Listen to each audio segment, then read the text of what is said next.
The text from Mom arrived at 9 a.m. on a Saturday. Charity gala tonight. Grand Meridian Hotel. Need help with coat check. Be there at 5 p.m. Don't be late. Not an invitation. A summons for labor.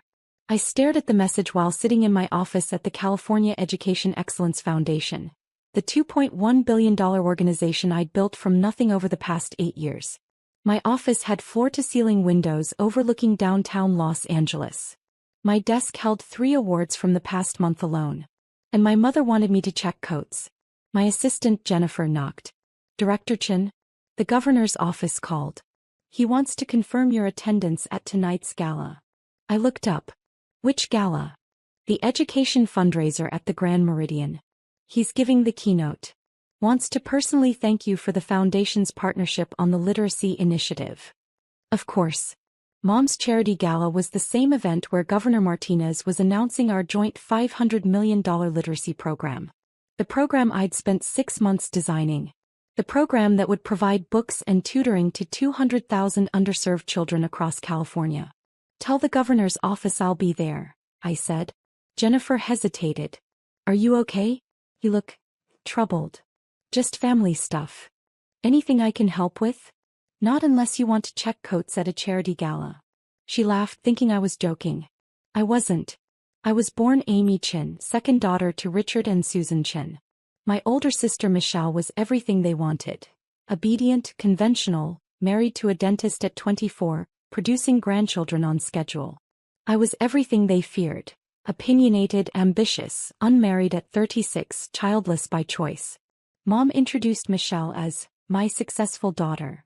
Me she introduced as my other daughter, or sometimes just Amy. The pattern started early. Michelle got piano lessons. I got told that one child in lessons was enough.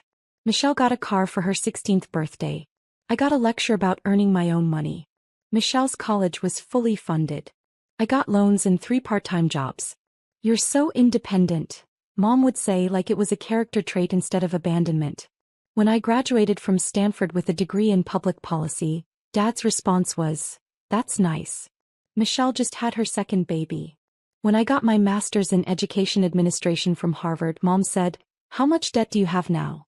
Michelle's husband just bought her a new house. When I became the youngest director in California's Department of Education at 28, they asked if I got health insurance.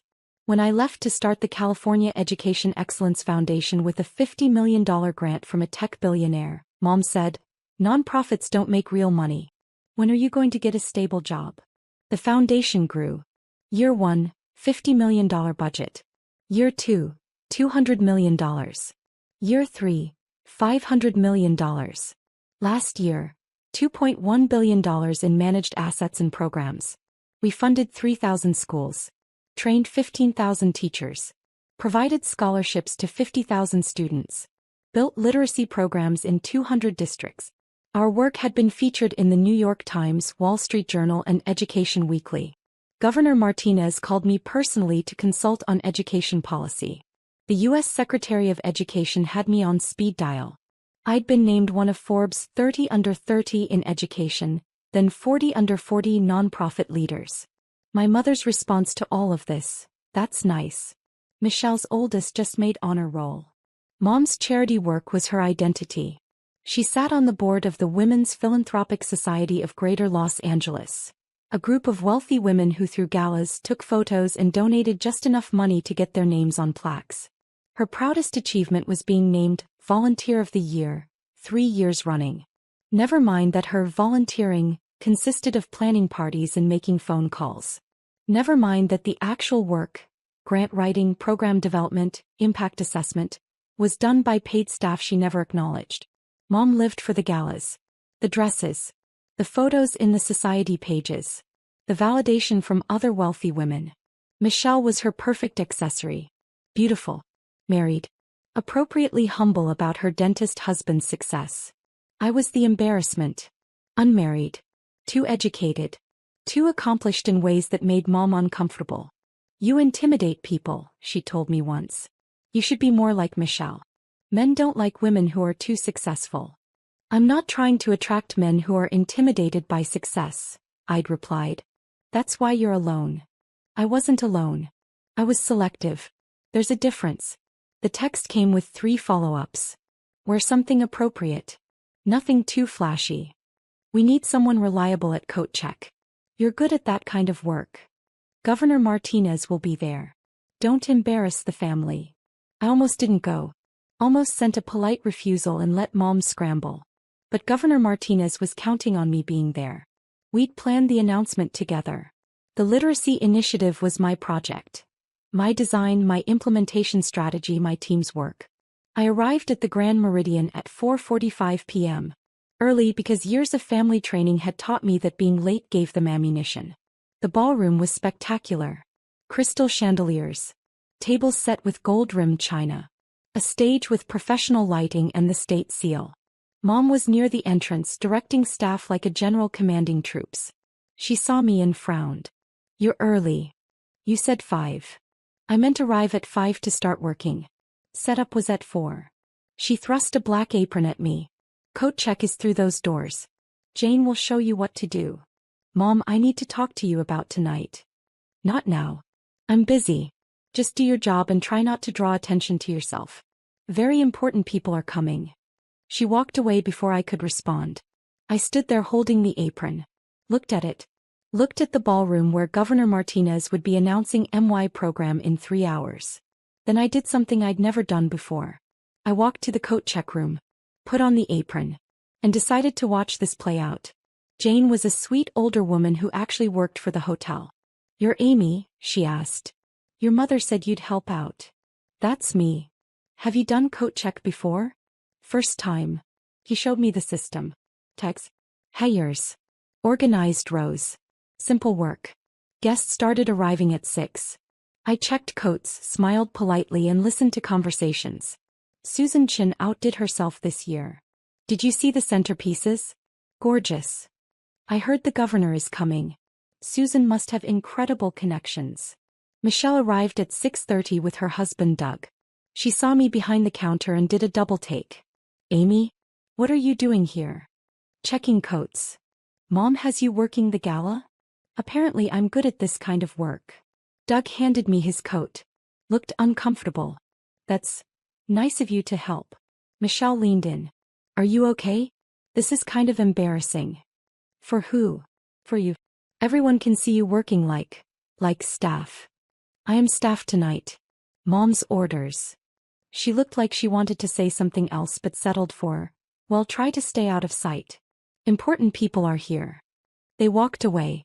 More guests arrived. Society women in designer gowns. Their husbands in custom tuxedos. Everyone eager to be seen. I recognized several faces. A tech CEO whose company donated $10 million to my foundation. A state senator who'd co-sponsored education bills I'd drafted. A university president who sat on my advisory board. None of them recognized me. Not in a black apron behind a coat check counter. At 7:15 Mom appeared. How's it going? Fine. Good.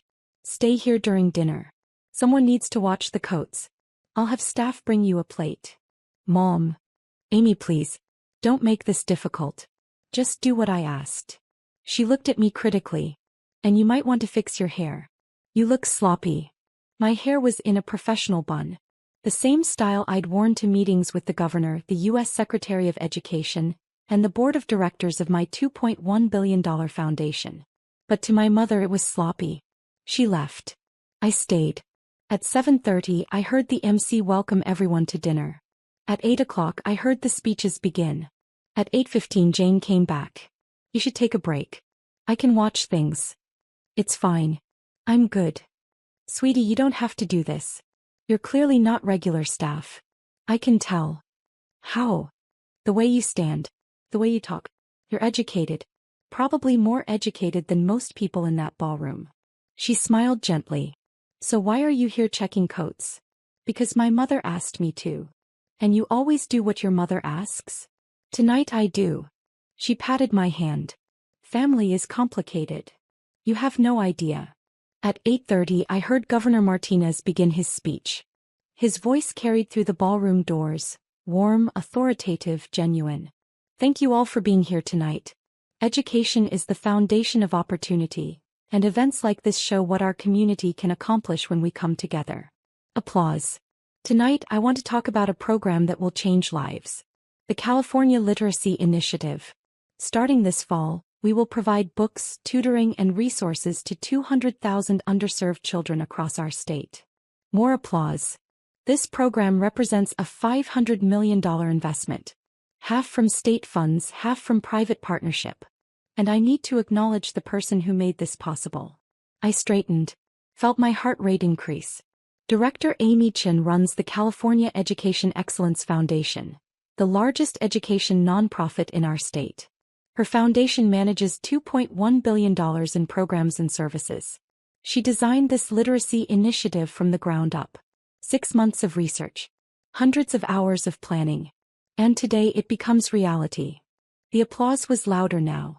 Amy, where are you? Stand up so everyone can see who's changing California education. I stood frozen in the coat check room. The ballroom went quiet. I could picture them looking around. Searching. Mom's voice panicked. She's not here. She couldn't make it. Governor Martinez. That's strange. Her office confirmed she was attending. Is she here, Susan? Pause. Then Mom voice tight. She's helping with coats. Silence. The kind that precedes earthquakes. Governor Martinez. I'm sorry, helping with what? Coat check. She volunteered to work coat check. I heard his footsteps. Coming toward the coat room. Jane looked at me with wide eyes. Honey, I think you need to go out there. In a minute. The doors opened. Governor Martinez stood there in his tuxedo looking confused. Then he saw me. His face went from confused to shocked to absolutely furious. Amy? What are you doing back here? Checking coats, Governor. In an apron? Behind a counter. He looked at Jane. Is this a joke? No joke, I said. My mother asked me to help with coats. So I'm helping with coats. He stared at me. Then at the apron. Then back at me. Take that off. Right now. Governor. Amy, you run a $2.1 billion foundation. You designed the program I just announced. You've been named one of the most influential education leaders in America. And you're checking coats. My mother thought. I don't care what your mother thought. Take off that apron and come with me. I untied the apron. Handed it to Jane, who looked like she was watching a movie. Governor Martinez offered his arm. Let's go introduce you properly. We walked into the ballroom together. The ballroom was packed. 400 people in formal wear, all turning to look at us. Governor Martinez led me to the stage. Didn't let go of my arm. Looked genuinely angry. Ladies and gentlemen, I need to address something. When I asked Director Chin to stand, I was told she was helping with coat check. He paused for effect. Let me be very clear. Amy Chin is not staff. She is not a volunteer. She is the director of the California Education Excellence Foundation. She manages more money than most corporations. She impacts more lives than most elected officials. And she should never, ever be checking coats at an event celebrating work she accomplished. The silence was absolute. Mom was 3 tables from the stage. Her face had gone from pink to white to gray. The champagne glass in her hand was trembling. Governor Martinez continued. Amy, would you like to say a few words about the literacy initiative? I stepped to the microphone. Looked out at the crowd. Found the tech CEO who donated to my foundation. The senator who co-sponsored my bills. The university president on my advisory board. All of them were staring at me like they'd seen a ghost. Thank you, Governor Martinez, I said, my voice steady. Professional. The same voice I used in boardrooms and congressional hearings. The California Literacy Initiative represents 2 years of research and 6 months of intensive planning. My team at the Education Excellence Foundation studied literacy rates in 500 districts. We identified the barriers to reading success. We designed an intervention that provides not just books, but trained tutors, parent engagement programs, and ongoing assessment. I clicked through slides on the screen behind me. Data. Charts. Impact projections. In year 1, we expect to serve 50,000 children. By year 3, 200,000. Our goal is simple. Every child in California reading at grade level by 3rd grade. Because literacy is the gateway to every other opportunity. I spoke for 10 minutes. Detailed the program structure. Answered questions from the audience. The tech CEO raised his hand. Director Chen, I've been funding your work for 3 years. I had no idea you were here tonight. Why didn't you say something? I was checking coats, I said simply. Uncomfortable laughter rippled through the room. The university president stood. Amy, I've served on your advisory board for 2 years. You've been featured in every major education publication. How did we not know you were Susan Chen's daughter? My mother and I don't often discuss my work. Mom made a small sound. Almost a whimper. Governor Martinez took the microphone back. I think we've learned something important tonight. Success doesn't always look the way we expect. And we should never make assumptions about who people are based on where we find them. He looked directly at my mother. Susan, perhaps we should talk after the gala. It wasn't a suggestion. Mom's champagne glass slipped from her fingers. Hit the table. Shattered. Glass and champagne everywhere. Everyone turned to look. Michelle jumped up to help. Mom just sat there staring at me on stage. After the speech, I was surrounded. The tech CEO wanted to discuss expanding our partnership. The senator asked about education bills pending in the legislature. A dozen foundation directors wanted meetings. I smiled. Networked. Pretended this was a normal Friday night instead of the complete destruction of my mother's carefully constructed image. Michelle appeared at my elbow. Amy, can we talk? I'm kind of busy. Please. Just 5 minutes. We stepped into a quiet hallway. Michelle looked shaken.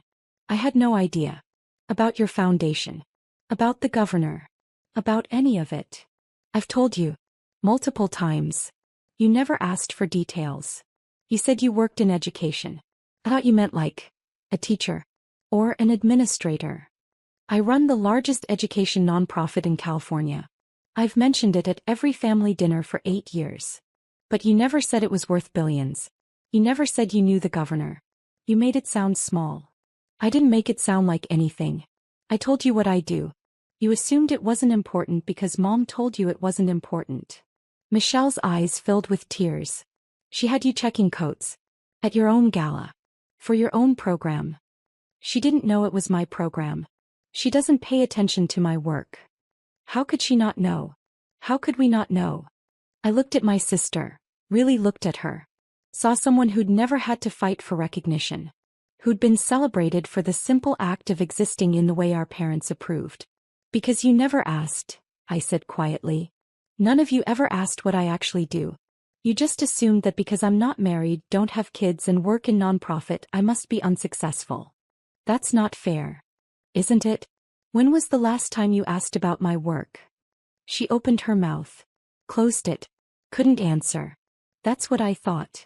I want to know now. Why? Because the governor validated me?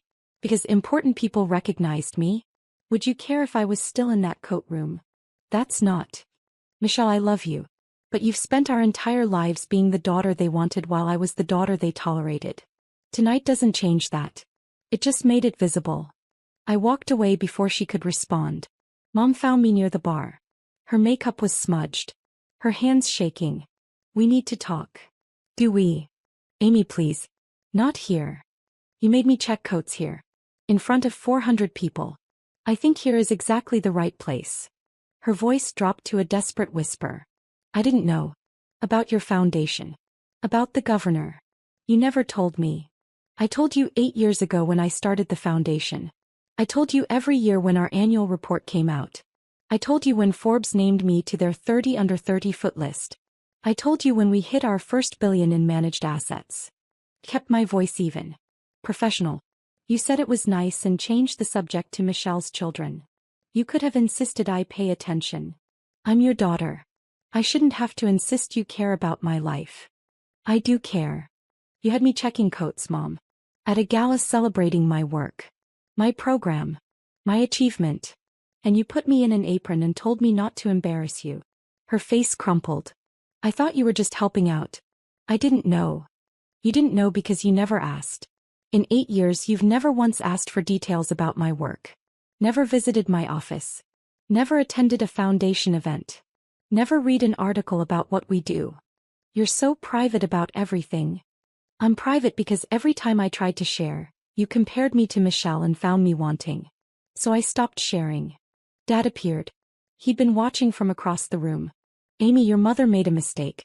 Don't embarrass her further. Embarrass her? Dad, she had me checking coats while the governor was praising my work. She introduced me to people as my other daughter, while I run a $2.1 billion organization. She told me not to draw attention to myself at an event honoring my accomplishments. You could have spoken up. I did speak up. For 8 years. And you ignored me. Both of you. I took a breath. Steadied myself. But tonight 400 people learned exactly who I am. Not who you wanted me to be. Who I actually am. Mom was crying now. Full heaving sobs. People were watching. Whispering. I need to leave, I said. Amy, wait. No. I'm done waiting. I've waited 8 years for you to see me. To value me. To be proud of me. I looked at both of them. But tonight I realized something. I don't need you to be proud. I have a foundation that serves 3,000 schools. I have a team of 200 people who respect my leadership. I have a governor who calls me for advice. That's enough. I walked away. Left them standing there. Left the gala. Left the family that never saw me as anything more than the other daughter. The story hit the society pages Sunday morning. Education director checking coats at her own gala. A family drama unfolds. The article was brutal. Detailed the evening. Quoted witnesses. Included a photo of me in the apron next to a photo of me on stage with Governor Martinez. The contrast was devastating. By Monday morning my phone was ringing constantly. News outlets wanted interviews. Education journals wanted statements. The foundation's board of directors wanted to understand what happened. I ignored most of them. Called a staff meeting instead. Some of you may have seen the coverage from Friday's gala. I said to my team. I want you to hear the truth from me. My family didn't know what I do. They asked me to work coat check at an event celebrating our literacy initiative. The governor recognized me and corrected the situation. My deputy director, Sarah, raised her hand. Are you okay? Honestly, I'm relieved. I've been hiding who I am from my family because they made it clear they weren't interested. Now everyone knows. The hiding is over. What do you need from us? Asked Marcus, my communications director. Nothing. Keep doing the incredible work you do. This is a personal matter. It doesn't reflect on the foundation. Boss, Sarah said gently. It kind of does. You're the face of this organization. If people think your family doesn't respect you, then people will be seeing the truth. My family's opinion doesn't define my value. Our work does. The team applauded. After the meeting, Governor Martinez called. Amy, I owe you an apology. For what? For putting you on the spot Friday night. I was angry when I saw you in that coat room. I should have handled it more privately. You did exactly what needed to be done. My mother needed to see publicly what she refused to see privately. She called my office. 3 times. Wants me to issue a statement saying it was a misunderstanding. Was it a misunderstanding? No. She admitted she asked you to check coats. Said she didn't realize how successful you were. Tell her there's no statement coming. The truth is the truth. He was quiet for a moment. You know, I've worked with hundreds of nonprofit directors. Most of them desperate for recognition. For credit. You're the opposite. You do the work and don't care who knows. I care. I just don't need the validation from people who don't value me. Your parents. My sister. Anyone who judges success by conventional metrics instead of actual impact. Well, for what it's worth, you have my respect. And my support. Whatever you need for the foundation. Thank you, Governor. After we hung up, I sat in my office. Looked at the wall of awards. The photos with dignitaries and donors. The framed articles about our programs. None of it mattered to my family until it embarrassed them. And somehow that was freeing. Michelle showed up at my office Tuesday afternoon. Security called. Director Chin, you have a visitor. Michelle Chin. Says she's your sister. Send her up. Michelle looked nervous. Out of place in her suburban mom outfit among my staff in business attire. This is impressive, she said, looking around. Your office. Your staff. Everything. Thank you. Can we talk? We went into my private office. I didn't offer her a seat. Didn't offer coffee. Just waited. I've been reading about your work, she said. All weekend. The articles. The awards. The programs you've built. Okay. Amy, why didn't you tell us? Really tell us? I did tell you. You didn't listen. But you could have made us listen. Could have shown us articles. Brought us to events. Michelle, I sent you our annual reports. Every year. Did you read them? Silence. I invited you to our 5-year anniversary gala. You said you had a PTA meeting.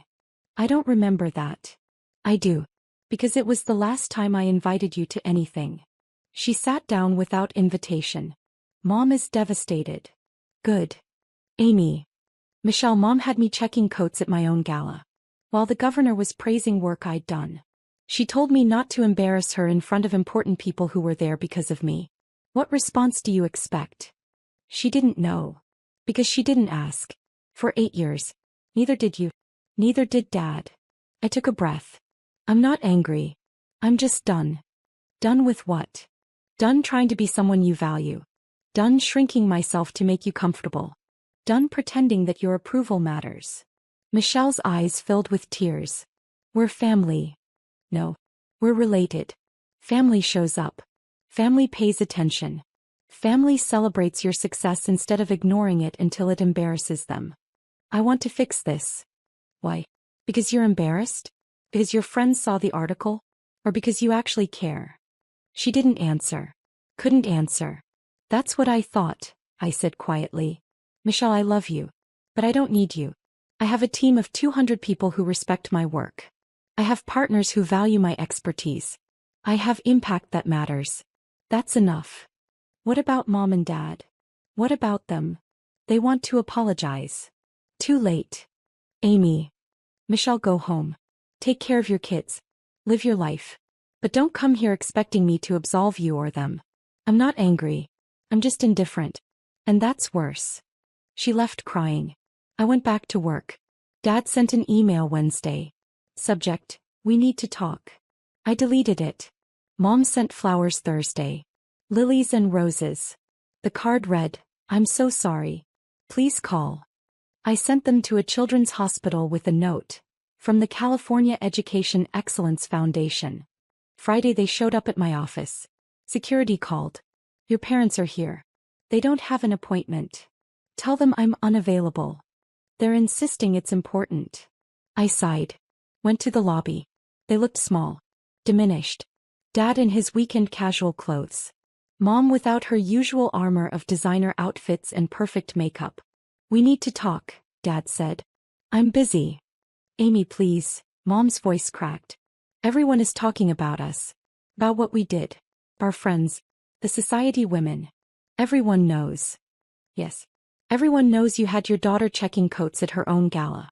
How embarrassing for you. It's not about embarrassment. Yes, it is, Mom. It's always been about embarrassment. I embarrass you by being unmarried. By working in nonprofit. By not giving you grandchildren. By being successful in ways you don't understand. Kept my voice level. Professional. But here's the thing. Your embarrassment isn't my problem anymore. Dad stepped forward. We're your parents. We deserve respect. You're people who raised me. Respect is earned. And you've spent 36 years showing me exactly how little you respect my choices, my career, my life. We came to apologize, Mom said. I don't want your apology. I want you to leave. Amy. Leave. No.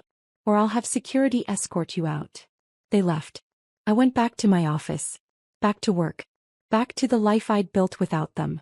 6 months after the gala, the literacy initiative launched. 50,000 children in their first semester. Books delivered. Tutors trained. Programs running. Governor Martinez attended the launch event at an elementary school in South Los Angeles.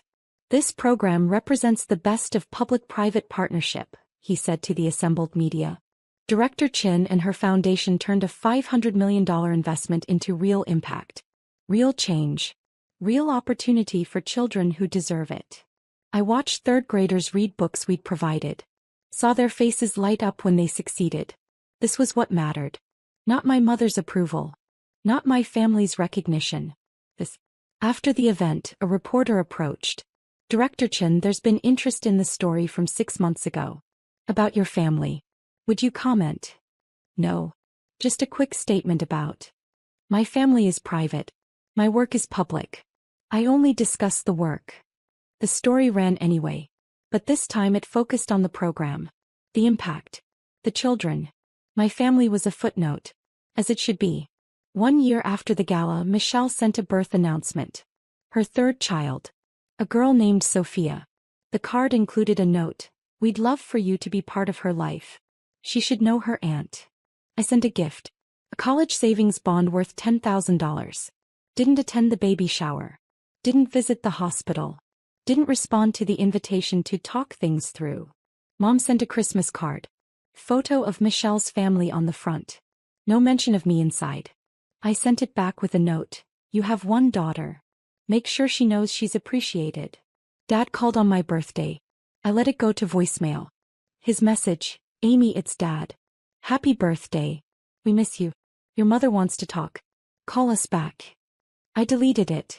2 years after the gala, the foundation hit $3 billion in managed programs. Forbes named me one of the most powerful women in nonprofit leadership.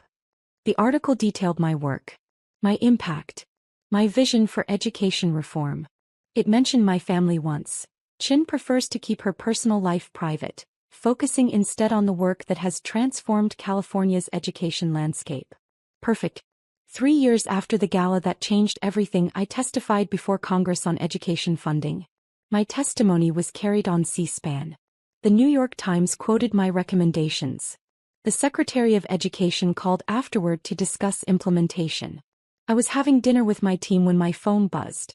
A text from an unknown number. This is Michelle. I saw you on C-SPAN. I'm proud of you. I stared at it for a long moment. Sarah noticed. Everything okay? Just family stuff. The family that didn't recognize you? The same. What do you want to do? I deleted the text. Put my phone away. Nothing. I want to do nothing. Because they don't get to be proud now. They didn't earn that right. That's cold. That's honest. Marcus raised his glass. To Director Chin. Who built an empire without family support. Which makes it even more impressive. To Amy, the team echoed. We toasted. Laughed. Celebrated another successful quarter, another program launch, another year of impact. Later Sarah pulled me aside. Do you ever regret it? Cutting them off. No. Because I learned something important. You can't force people to see you. You can't make them value you. You can only build a life where their opinion doesn't matter.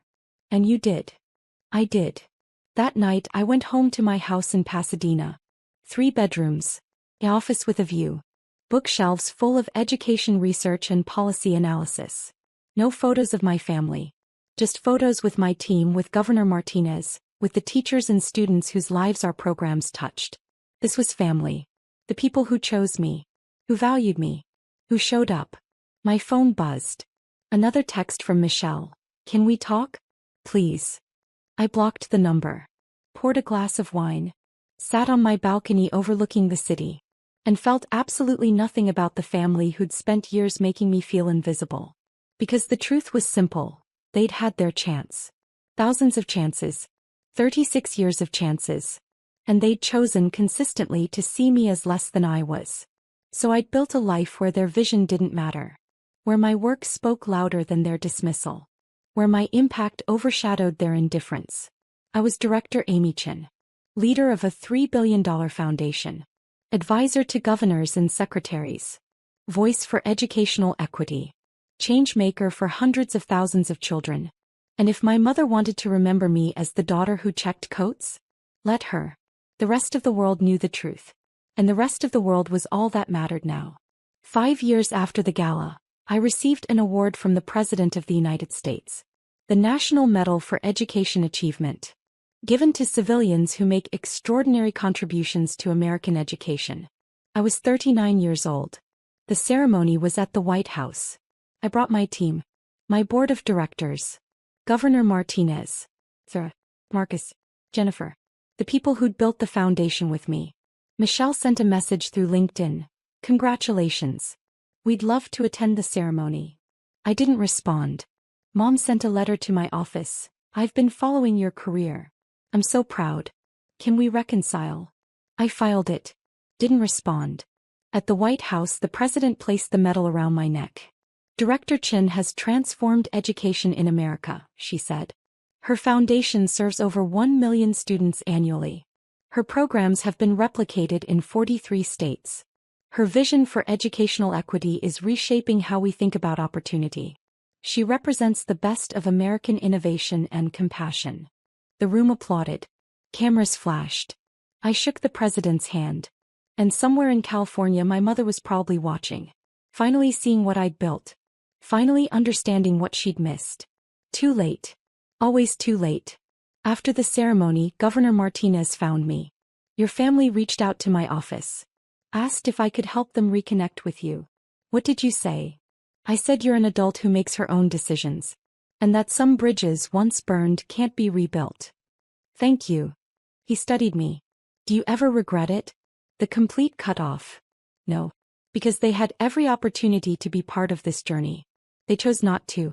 I'm not obligated to let them celebrate the destination after they mocked the path. Fair enough. He smiled. For what it's worth, you've built something extraordinary. With or without them. That's the point, isn't it? It was always without them. They just didn't realize it until it was too late. That night my team celebrated at a restaurant near the White House. We toasted. Told stories. Planned the next 5 years of programs. Sarah raised her glass one final time. To Director Chin. Who proved that family is who shows up, not who shares your blood. To Amy, everyone echoed. I looked around the table. At the faces of people who'd built this with me. Who valued me.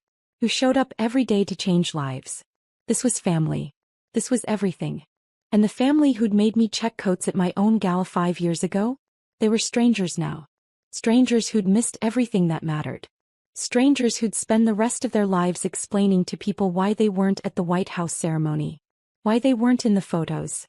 Why Director Amy Chin, presidential medal recipient, never mentioned them in interviews. And I never thought about them at all. Because indifference, I'd learned, was the ultimate power reversal. Not anger. Not revenge. Not even forgiveness. Just the complete and total absence of caring about their opinion. They'd made me invisible for 36 years. So I'd made them irrelevant. Forever.